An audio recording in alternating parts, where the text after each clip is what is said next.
আসসালামু আলাইকুম শিক্ষার্থীবৃন্দ, আশা করি সবাই ভালো আছেন, যে যেখানে আছেন ভালো আছেন, সুস্থ আছেন। তো আজকে আপনাদের পরীক্ষা গেল অফিস ম্যানেজমেন্ট। আশা করি সকলের পরীক্ষা ভালো হয়েছে, কারণ আমাদের সাজেশন থেকে 100% কমন পড়েছে। তো আজকে আগামীকালকে মানে আপনাদের সামনের যে পরীক্ষা, সেই পরীক্ষা হচ্ছে ব্যবসায়ী সংগঠন ও ব্যবস্থাপনা 2। এটার যে সাজেশনটা নিয়ে আসি দ্বাদশ শ্রেণীর জন্য, যারা এবার 2026 সালে বিএমটি থেকে পরীক্ষা দেবেন তাদের জন্য স্পেশাল সাজেশন। তো দেখবেন এখানে ক বিভাগের যে প্রশ্নটা আছে, ক বিভাগের প্রশ্নটা হচ্ছে আপনার রচনামূলক প্রশ্ন। 6টি প্রশ্ন দিতে হবে। এখানে 6টি প্রশ্নের মান, প্রত্যেকটা প্রশ্নের মান কিন্তু 6 করে। তো এখানে আমরা যেটা করছি, অধ্যায় ভিত্তিক যে প্রশ্নগুলো আছে, এই অধ্যায় ভিত্তিকের প্রশ্নগুলোর প্রশ্ন প্লাস উত্তর আমরা দিয়ে দিচ্ছি। বুঝতে পারছেন? আপনারা এগুলো একটু ভালো করে দেখবেন। আর আমরা যে বিগত দিন যে সাজেশন দিচ্ছি, এই সাজেশন থেকে কিন্তু 100% কমন পড়তেছে, কমন আসছে এই পর্যন্ত।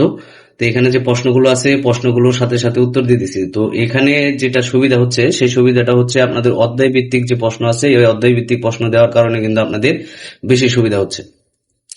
তো একটা অধ্যায় থেকে আপনারা সর্বোচ্চ 7 থেকে 8টা প্রশ্ন পড়লে আপনাদের 100% কমন পড়তেছে। এগুলো একটু দেখবেন। আর আপনাদের পড়ার সুবিধার্থে অনেকেই বলে যে স্যার, ভিডিও করার সময় অনেক দ্রুত স্ক্রল করার কারণে আমরা কিন্তু পড়তে পারতেছি না। তো আমি যেটা করি সেটা হচ্ছে, আপনাদের জন্য কিন্তু এখানে আমরা পিডিএফ ফাইল দিয়ে দিচ্ছি।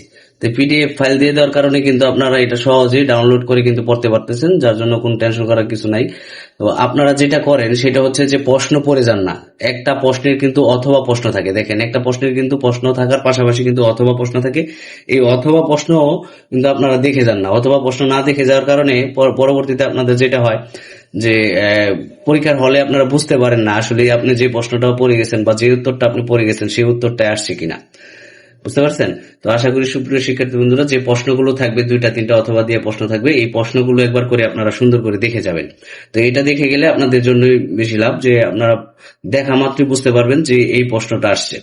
অধ্যায় ভিত্তিক প্রশ্ন দেওয়ার কারণে আপনাদের আরেকটা সুবিধা হচ্ছে, কোন অধ্যায় থেকে কয়টা প্রশ্ন দিয়েছি এটা কিন্তু আপনারা বুঝতে পারতেছেন এবং পড়ার ক্ষেত্রে খুব সুবিধা হইতেছে। তো আমরা পরবর্তীতে এটা ক বিভাগের প্রশ্ন নিয়ে আসছি।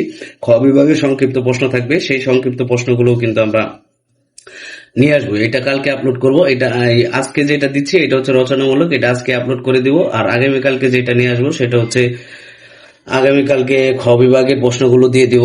সুপ্রিয় শিক্ষার্থীবৃন্দ, আপনারা যারা এই বছর পরীক্ষা দিচ্ছেন এখনো আমার চ্যানেলটা সাবস্ক্রাইব করেন নাই বা ফলো করে রাখেন নাই, বেল আইকন টিপে রাখেন নাই, তারা অবশ্যই বেল আইকনটিকে রাখবেন, যেন পরবর্তী পরীক্ষাগুলোতে আপনার ভিডিও দেওয়ার সাথে সাথে আপনি পেয়ে যান। কারণ আমাদের সাজেশন কিন্তু 100% কমন পড়তেছে এবং বিগত পরীক্ষা থেকে এখন আস্তে আস্তে যত দিন যাবে অত কমন বেশি পড়বে।